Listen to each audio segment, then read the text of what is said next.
Allez, deuxième partie sur les actions. Donc comme d'habitude, n'hésitez pas à liker les vidéos et à vous abonner à la chaîne, comme ça vous ne loupez pas les suivantes en cliquant sur la petite clochette. Et on est parti. Air Liquide, tout va bien, vous le voyez, au-dessus de ce support des 141 euros, 142 euros.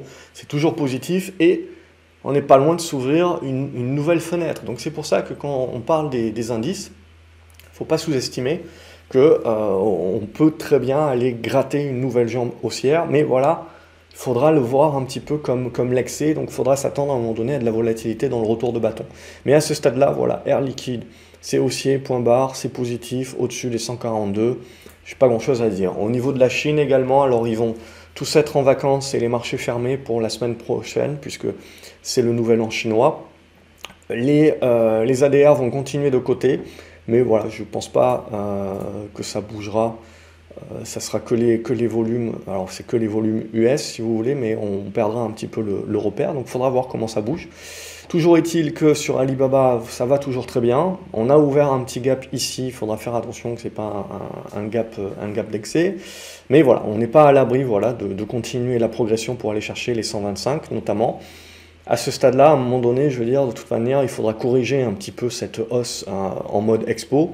Donc il faudra accepter que les valeurs chinoises consolident. Et je pars du principe que je pense qu'aux alentours des 120 dollars, je pense que c'est une bonne zone. Alors il y a peut-être la fermeture de ce gap qu'on peut aller chercher. Mais au-delà de ça, je pars du principe qu'on est plus ou moins arrivé sur objectif dorénavant. Et qu'il va falloir patienter, je pense, une construction qui serait saine et qui serait bien avenue. Amundi.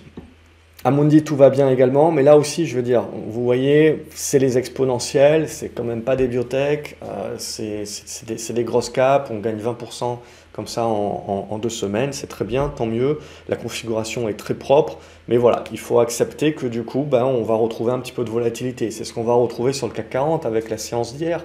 Beaucoup de personnes qui ont eu peur sur des séances comme ça, mais il faut savoir d'où on vient, il faut regarder d'où on vient, et il faut accepter à un moment donné qu'il faut bien qu'on retrace une partie de la hausse. Donc là, à ce stade-là, sur un Amundi, c'est la même chose. Ça ne remet pas en cause la tendance haussière et le retournement haussier de la tendance, mais à ce stade-là, il va falloir accepter qu'on retrace quand même un minima et qu'on aille voir où sont les supports, qu'est-ce qu'on arrive à valider comme support, et du coup, qu'est-ce qu'on construit comme figure pour la suite ensuite. Apple, ça se décidera sur les résultats, mais en gros, on a la congestion. Là où je vous disais qu'au niveau du Nasdaq, on a peut-être encore un petit peu de grâce et que Apple peut essayer de retourner chercher les 138, 139 dollars. Mais après, voilà, même chose. Vous voyez, on reste dans le biseau descendant. On est dans une espèce de range ici enfermé entre les 130 et 140 dollars. Avec les résultats, on n'est pas à l'abri d'aller chercher les 150, mais est-ce qu'on les tiendra? Il y a quand même beaucoup de résistance dans cette zone-là. Donc voilà, il y a beaucoup de choses. Il y a un bon rebond en cours sur Apple qui a le potentiel d'aller chercher peut-être un petit peu plus, donc qui pourra aider certainement le Nasdaq. Mais derrière, on rentrera quand même assez rapidement dans le dur, dans cette zone-là, si on y va, dans cette zone des 150. Et tant qu'on ne dépassera pas cette zone des 150 et qu'on ne s'y maintiendra pas, ça sera difficile de pouvoir se dire qu'on est en train de retourner la tendance. Pour moi, on reste dans une tendance de correction sur Apple. Et donc après, ne pas sous-estimer que les résultats peuvent être vendus également. Et donc en gros, je ne vous fais pas un dessin, mais si on revient sous les 130 dollars, on se remet à jouer moche dans le bas de la figure en biseau. Bon, et le jour où on casse le biseau descendant par le bas sur Apple, bon, ça deviendra compliqué un petit peu. Ça permettra de rebalancer un petit peu les pondérations dans les indices. ArcelorMittal, même chose, hein, on a une belle exponentielle, il faut accepter du retracement, pour moi, qui ne remet pas en cause, ça permet de valider où sont les supports. Et puis après, en gros, si ça rebondit, bah, petit à petit, là je vous trace un truc à l'arrache, parce qu'on n'a pas de point d'impact, etc. Mais petit à petit, c'est ça qui va permettre de construire les figures. Donc il faut accepter là que sur les prochaines séances, il faut accepter que certainement on va avoir du zigzag, c'est plus du rectiligne. Mais du coup, voilà, si on arrive à reprendre un chandelier mais qui n'arrive pas à casser les précédentes résistances, et ben c'est là où on va se dire ben on va commencer à construire la figure. Si on arrive à casser les précédents points hauts, on peut se dire tiens, on peut jouer la poussée supplémentaire, mais pour moi ça sera l'excès, donc il faudra s'attendre au retour de bâton derrière. Mais sinon, voilà, c'est de se dire, il faut attendre quelques chandeliers supplémentaires, quelques séances qui vont nous permettre de maturer si on a une relance de la tendance de fond ou si on commence à congestionner et à construire ces congestions et ces figures-là. ASM international, on va retrouver la même idée, donc on a une belle explosion à la hausse, on arrive sur la résistance horizontale, on consolide de retour sur l'ancien support, l'ancienne résistance qui devient support oblique, donc cette zone-là, donc à conserver, il y a une zone de gap aussi qu'on ira peut-être refermer.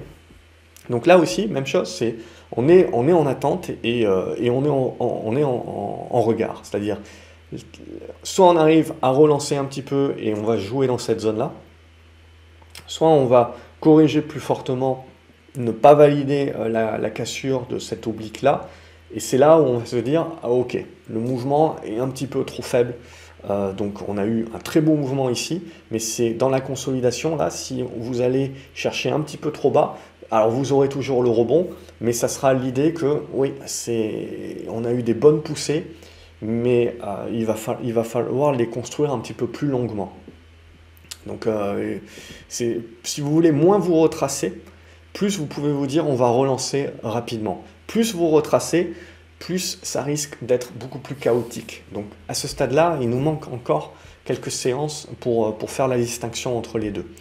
Athos également, on est venu chercher la résistance, on est en train de corriger. Voilà, il faudrait veiller, je pense, à ne pas descendre plus bas que ça, c'est-à-dire aux alentours des 11,30, 11,40 à peu près, et continuer de construire dans cette zone-là. Sinon, vous pouvez toujours descendre sans pour autant casser, je dirais, la dynamique tant qu'on va rester au-dessous des 10,30. Mais du coup, il faudra s'attendre à ce que ça prenne du temps, encore plus de temps. Karma, ils vont faire une visioconférence, je crois, ou une conférence, peu importe. Il y a une bonne congestion, donc il faudra voir si ça sera suffisant pour assurer le marché. Et donc, éventuellement, franchir les 12,20 € pour essayer d'aller attraper la fermeture du gap. Ça sera l'enjeu de cette conf. Et sinon, on va rester positif au-dessus des 11,20 €. Ça reste voilà, de la medtech et compagnie. CGG, on a eu là aussi un très beau run sur CGG. Alors avec les résultats ont été vendus en premier lieu, puis en fait ils ont servi surtout de mèche, donc derrière c'est acheté, donc je pense qu'on s'ouvre, là vous voyez vous avez une zone de gap, je pense qu'on s'ouvre peut-être la moitié du gap vers la zone des 85 centimes d'euros, et après il faudra laisser un petit peu construire, on va peut-être updater la figure voilà, dans cette genre-là, et il faudra voir ce que ça nous construit, parce que là du coup, ce que nous construira CGG, ça pourra devenir intéressant pour jouer le titre à plus moyen terme. Claranova, pour moi c'est très léger à ce stade-là, il faut toujours tenir cette zone-là, les 2,50, 2,60, c'est très important de les tenir, mais ce n'est qu'au-dessus des 3 € que vous aurez le retournement qui se valide. Là, Coeur Mining, donc c'est une minière argent-or aux US, enfin au Canada, mais là c'est la cotation US. Donc là, vous le voyez, on a bien le retournement qui s'est mis en place, la petite conso ici, le break du flag et la poussée qui est en train de se mettre pour éventuellement essayer d'aller chercher cette zone-là des 4,40 $. Et ensuite, petit à petit, de mettre une très large figure ici en construction. Donc le retournement, petit à petit, commence à s'acter. Là où c'est moins jojo, c'est Dassault Systèmes, on est venu chercher l'oblique et on fait un gros échec dessus. Si vous voulez, là, les trois chandeliers rouges qui cassent tous les supports comme ça assez facilement, ça me plaît moyen. Donc après, bon, il reste toujours des supports, on reste toujours dans la figure, hein, donc avec cette zone des 33,50 € là, donc c'est pas mort dans l'idée, mais on n'a pas réussi à valider le rebond. Donc on est à nouveau dans la figure en mode, on est en attente. Donc ça sert trop à rien, je veux dire, de surdimensionner la position dorénavant. Il faut patienter des chandeliers pour que le marché nous confirme la figure ou pas. Au niveau de Eramé, on est venu chercher là sur une annonce, je crois, ils vont rentrer en Indonésie avec BASF ou un truc comme ça. Il y a une petite mèche haute ici qui se met en place, la petite conso qui se met là aussi, donc ça sera important là de réussir à tenir, je dirais, la zone des 86 € jusqu'à 84 €. Sinon, petit à petit, là aussi, on se dira, on se met en place la congestion qui va nous occuper. Au niveau de Gerbet, on a fait le rebond, donc la relance dont on avait parlé. On avait fait la poussée ici, la conso, poum, relance. Donc voilà, ici on est en train de revenir sur l'ancienne résistance horizontale qui sert de support dorénavant, donc on continue les mouvements. C'est pas encore un retournement avéré si vous voulez, donc c'est normal que ça fasse un petit peu en mode escalier, mais à ce stade-là c'est toujours très bien construit. Harmony Gold, qui est la copine de Curve Mining, elle aussi elle est venue chercher un niveau, là, les 4,13, et puis depuis elle consolide bien en prorata. On est revenu chercher l'ancienne résistance qui devient support, donc là aussi ça sera important de voir. Si on casse ici par le bas, bon, il va falloir s'attendre à ce qu'on mette en place des consos un petit peu plus longues sur les valeurs minières qui ont énormément progressé déjà depuis quelques mois. Sinon, si on arrive globalement à tenir, bon, ben, il va falloir se dire qu'on va construire un petit peu les figures.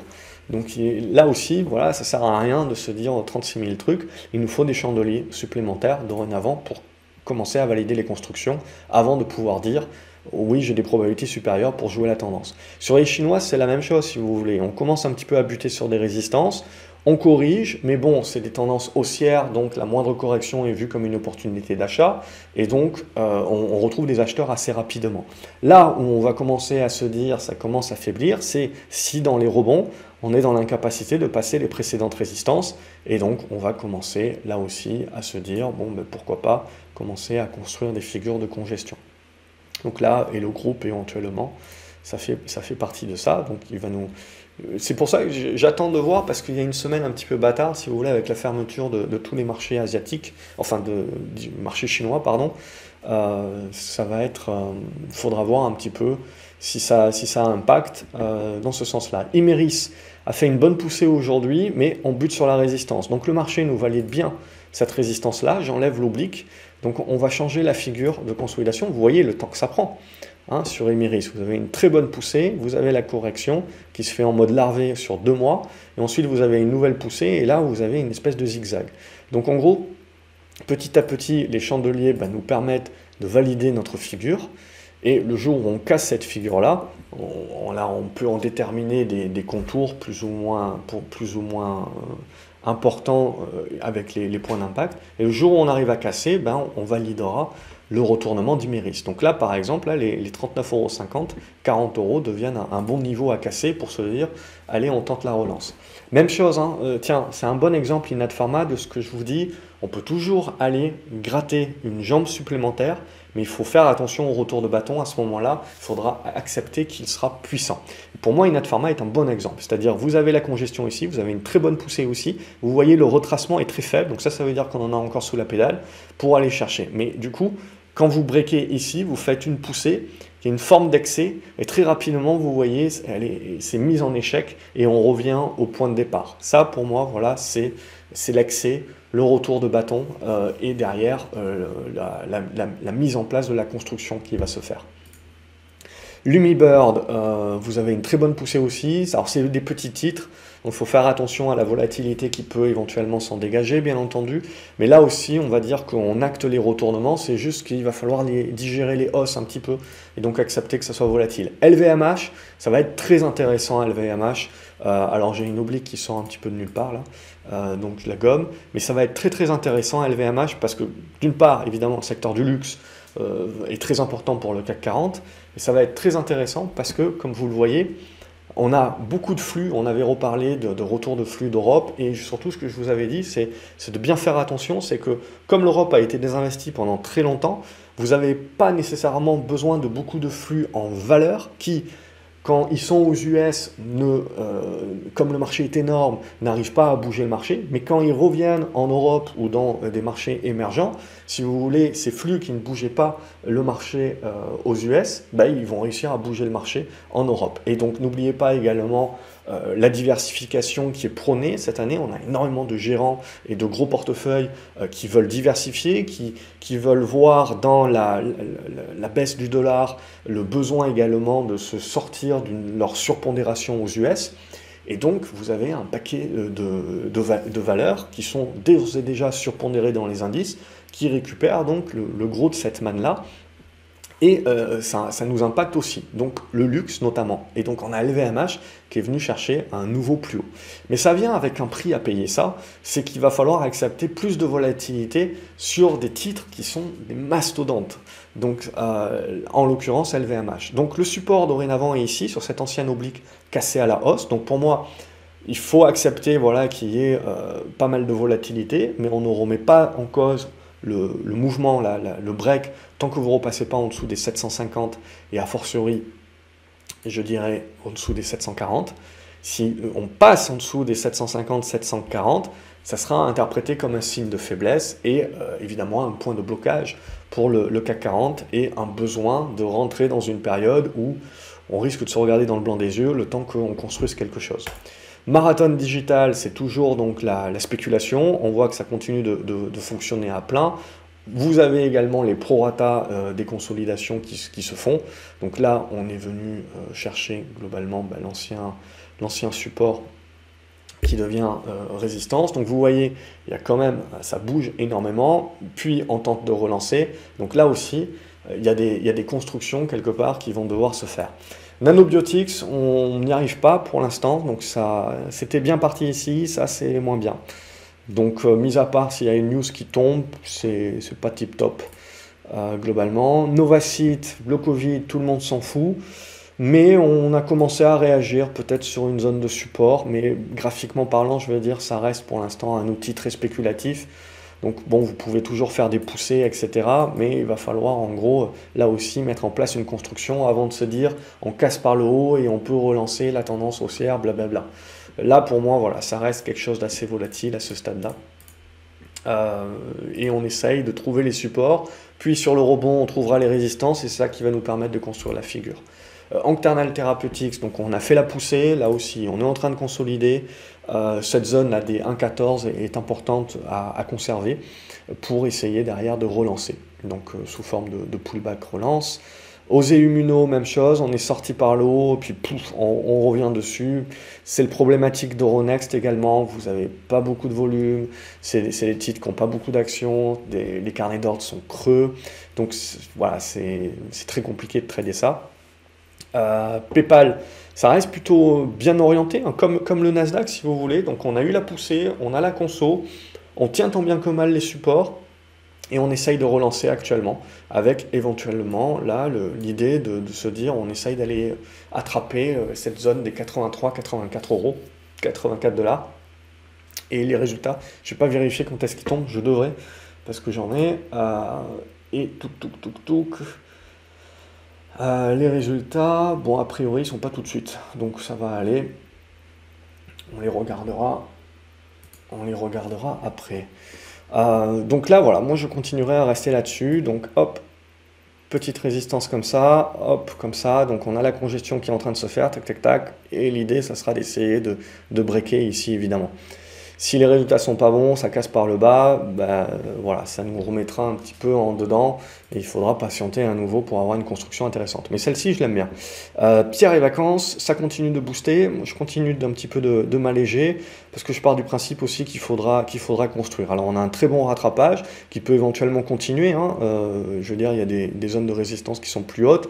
C'est un titre qui avait été bien massacré et vu les volumes, on a beaucoup de gestions qui doivent rentrer et donc comme elles ne peuvent pas rentrer en un coup, elles rentrent sur plusieurs jours et c'est ce qui permet de dynamiser le cours sur plusieurs jours, plusieurs semaines.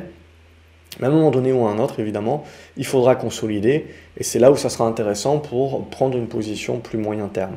Donc on aura l'occasion d'en reparler. Quadient, pas grand chose, c'est sur résistance, ça pourrait consolider. Rallye, ça se cherche aussi, il y a une large figure support au niveau des 2,65, donc il faut accepter un petit peu de volatilité, c'est pas très liquide. Renault, même chose, on consolide à ce stade-là, mais on valide bien l'ancienne résistance en support. Donc on fait pas mal de mèches hautes, donc voilà, il faut s'attendre voilà, à ce que ça puisse zigzaguer un petit peu, mais globalement ça construit, ça met en place les constructions. Rheinmetall, on est venu chercher les plus hauts. Donc ça continue, mais je pense voilà, qu'on va peut-être consolider un petit peu, mais c'est haussier point barre, rien à dire. Ruby, ça fait plus trop de bruit, mais ça continue de monter, tranquille. Alors là, on a fait une mèche, on fait la conso, un petit peu comme tout le monde. Rien de bien méchant à ce stade-là, on pourrait revenir consolider dans cette zone des 25-24. Hein. C'est ça qui sera important à conserver. Ça resterait encore propre. Hein. Je veux dire, depuis octobre, on est sur un truc quand même un petit peu rectiligne. Donc on doit être dans la capacité d'accepter un retracement sur les 24 euros sans que ça change la tendance de fond. Au niveau de Sanofi, ça reste assez neutre également, donc on a une résistance ici sur les 93, le support là sur les 88, et entre, vous êtes en train de zigzaguer, donc on attend. Sartorius, comme pas mal de valeurs de croissance, est bien revenu la semaine dernière avec le break, on a consolidé cette semaine. Donc on reste toujours dans les clous, je serais tenté de dire, mais là ça va se jouer là, hein, dans la capacité de revenir au-dessus des 318 sans trop tarder. Là, si on tarde un petit peu trop, ça serait un petit peu mou, et on va rester dans la figure un petit peu plus longuement. Donc là, si vous voulez, pour les valeurs de croissance, je pars du principe qu'il va falloir réagir assez rapidement pour valider les premiers mouvements qu'on a mis en place. Voilà. Et sinon, va falloir conserver les zones support. Globalement, ici, c'est aux alentours des 300, 305 sur Sartorius. Société Générale également. Alors, les bancaires américaines ont commencé à publier. Il faudra voir un petit peu comment les françaises publient. Mais en attendant, on est dans les figures aussi de congestion. Donc, on attend le sens de sortie. Ça sort par le haut. On joue les relances haussières sur le secteur bancaire. Donc, ça veut dire qu'on n'a pas trop peur de la récession. Ça veut dire globalement qu'on est orienté valeur cyclique value et donc que l'Europe peut continuer de surperformer. Ça casse par le bas, c'est le contraire. Stellantis, ça joue plutôt pas mal, mais on revient dans la zone de soutien. Mais même chose, on a cassé pour moi un petit peu la dynamique, on est allé un petit peu trop profond. Donc, mis à part de réussir à retrouver les 14,15 € là, et de les repasser très rapidement, il faut s'attendre à un truc qui se cherche un petit peu plus longuement, je crois. Donc c'est pas tip top. Stonco, c'est une valeur brésilienne, mais là c'est la cotation aux US. Ça se regarde, il y a une congestion qui est en place, il faut en sortir évidemment. En sortir par le haut, ça nous permettra de nous remettre dans le haut de la figure de quelque chose qui est à breaker pour jouer du plus long terme. Voilà, donc là on est pas mal pour essayer de tenter le jeu. Total Energy, c'est de la conso à plat, hein, on peut tracer ça en triangle symétrique.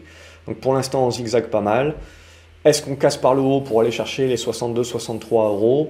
Potentiellement, pourquoi pas. Sinon vous cassez par le bas, on reviendra sur les 55 avec l'impact que ça aura évidemment sur le CAC 40, sans pour autant remettre en cause la tendance de fond. Donc on est en plein, vous le voyez, dans ces constructions qui sont en train de se faire. Donc il faut éviter de faire des conclusions hâtives d'une part, parce que les figures sont pour la plupart pas encore matures.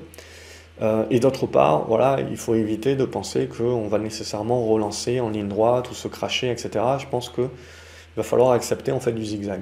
Trigano, même chose, on a du mal, on voit, à passer la résistance. Donc là aussi, à un moment donné ou à un autre, on se dira on va souffler. Comment on soufflera? Il nous faut des chandeliers pour construire la figure. Ubisoft, pour moi, il n'y a toujours pas grand-chose d'intéressant là-dessus. On est potentiellement en train de construire la figure là-dessus, mais il faut attendre. Ça peut toujours casser par le bas, évidemment. Donc on ne sous-estime pas ça, mais pour l'instant, même si ça casse par le haut, c'est que du rebond technique à jouer. Valorec, on est en train de jouer avec les résistances, alors potentiellement on passera et on validera plutôt la résistance horizontale, mais voilà, ça fait partie des grosses figures de moyen terme, où on peut aller chercher les résistances, puis tergiverser encore un petit peu, mais ça continue, c'est à moyen terme, ça continue d'être les valeurs à bien suivre, parce qu'on a des retournements de tendance intéressants qui peuvent se mettre en place. Valneva, on avait tenté la cassure. Là, la semaine dernière, on revient sur le niveau de support qu'il faudra tenir et il faudra relancer. Mais même chose, là pour moi c'est que du rebond, on reste en mode prendre ce qu'il y a à prendre sur ce genre de choses à ce stade-là. Verimatrix, ça consolide également, vous le voyez, on est venu chercher les 90 centimes d'euros qui est la résistance oblique, on est revenu chercher l'ancienne résistance horizontale en mode support. Donc voilà, petit à petit, ça zigzague, et ça serait bien de tenir cette zone-là, pas aller trop profond. Alors, ça ne remettrait pas tout en cause, hein. Il y a un support ici encore sur les 74, mais moins vous retracez, plus ça veut dire qu'on a un retournement qui peut être mieux armé pour se relancer rapidement. Donc ça se regarde et il y a une zone de gap ici vers les 1 euro qui peut être éventuellement la target si on décide de relancer. D'ailleurs c'est assez intéressant parce qu'on voit que sur des grosses caps, on se dit, ok, pas tout n'est terminé, il y a des constructions à mettre en place, mais c'est un petit peu mou et c'est pas catholique comme figure, on ne tient pas les supports nécessairement les plus importants, etc. Et quand on regarde les petites caps, on a l'impression, petite moyenne cap, on a l'impression que c'est plus net. Donc de là à conclure que le marché est peut-être en train d'effectuer une rotation aussi pour donner un peu plus de poids aux petites caps, il n'y a qu'un pas, mais il va falloir le confirmer. Worldline, on a eu la poussée qui est revenue chercher l'ancienne oblique qui joue son rôle de résistance. On corrige, vous voyez, assez rapidement. Et là, donc ça va être important de tenir cette zone ici, là, tac. En gros, ça va être important de tenir cette zone des 39,20 € et des brouettes. Et là aussi, construction. Voilà, tac. Donc, on est là-dedans, je veux dire. Vous n'avez pas un truc de super catholique pour tout de suite vous dire ça va relancer ou ça va casser par le bas. Non, il va falloir attendre, il va falloir patienter que vous avez plusieurs chandeliers qui, tac, tac, tac, vont pas trop vous mener nulle part au jour le jour, mais au fur et à mesure, à moyen terme, vous construisez votre figure. Et c'est ça qui, derrière, va être important pour jouer à nouveau la prochaine tendance moyen terme. Donc il faut accepter en bourse, si vous voulez, que vous avez un moment pour tout. Il y a des moments pour suivre les tendances, et il y a des moments voilà, où c'est les phases de construction, selon notre profil, où on attend, et éventuellement, on fait des accumulations, mais qui sont des accumulations, on le sait, anticipées, donc avec des stops qui sont plus courts, etc., parce qu'on reste dans des ranges. Donc en gros, voilà, il y a des moments, si vous voulez, où c'est des moments d'observation et des moments de construction de figure. Et on est peut-être à ce moment-là, on est peut-être en train de rentrer dans ce moment-là, et c'est les prochaines séances, il va nous falloir d'autres séances pour pouvoir nous le confirmer. Comme je vous le dis souvent, il y a toujours quelque chose qui monte. Donc c'est pas parce que voilà, sur les marchés européens ou sur les grosses caps, on se dit tiens, on rentre peut-être un peu dans le dur et dans cette phase de construction, donc voilà, c'est peut-être pas intéressant. Mais de l'autre côté, vous avez les valeurs technologiques du Nasdaq ou les petites caps qui, elles, vont peut-être demander de consolider, etc., mais sont plus matures pour effectuer des rattrapages éventuellement. Donc, deux poids, deux mesures, c'est une question de profil, c'est une question d'essayer d'aller là où est le vent. Et c'est comme ça qu'on continue donc de faire les rotations au sein des portefeuilles.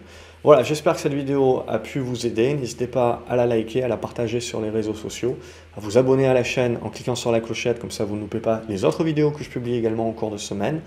À me proposer également des actions, éventuellement. Tiens, j'avais promis de regarder une petite action, c'est Quamplify, donc bon, c'est une toute petite action, Euronext. Mais en gros, voilà, ça fait partie des valeurs tendance baissière, indéniablement. Il y a des volumes, ça fait partie des valeurs éventuellement qui peuvent tenter de jouer du rebond pour ensuite faire des constructions pour un peu stopper l'hémorragie. Voilà. Mais à ce stade-là, ça serait en mode rebond, plus ou moins fort, selon si ça intéresse des plus gros. Mais après, voilà, c'est pas pour moi des tendances qui se retournent d'un coup d'un seul. Ça prendra là aussi du temps de construction une fois que le premier rebond aura eu lieu. Voilà. Donc n'hésitez pas voilà, dans les commentaires à me donner quelques actions également, à voter pour les actions qui vous intéressent, que vous voyez que quelqu'un a déjà commenté en mettant un pouce en l'air. Et j'essaye voilà, dans les semaines à venir de regarder les commentaires et d'intégrer les valeurs que vous me proposez et où je trouve que j'ai quelque chose d'intéressant à dire, parce que si le seul truc que j'ai d'intéressant à vous dire c'est haussier, point barre, tant que c'est au-dessus de ce niveau, voilà, c'est un petit peu moins, c'est de la pure analyse, c'est moins intéressant pour les vidéos que je veux faire le week-end, qui sont plus des vidéos où il y a différents profils évidemment en face, donc je dois être le plus large possible, et globalement c'est surtout de la pédagogie plutôt que de l'analyse, parce qu'il y a différentes manières de trader différents titres selon le profil, selon l'horizon de temps, les tailles de portefeuille, ce genre de choses là, et donc c'est compliqué de rentrer évidemment et de vous donner 5 5 plans de trading pour 5 profils différents sur chaque valeur. Donc voilà, si je ne prends pas votre valeur, c'est pas qu'elle est intéressante ou que c'est juste que j'ai rien à dire de plus que ce qui est évident quand on regarde de graphiques. Et donc j'ai pas d'éléments peut-être pédago ou ce genre de choses-là. Voilà, je vous souhaite un excellent week-end et je vous dis à lundi sur graphcobourse.fr. Salut les graphes.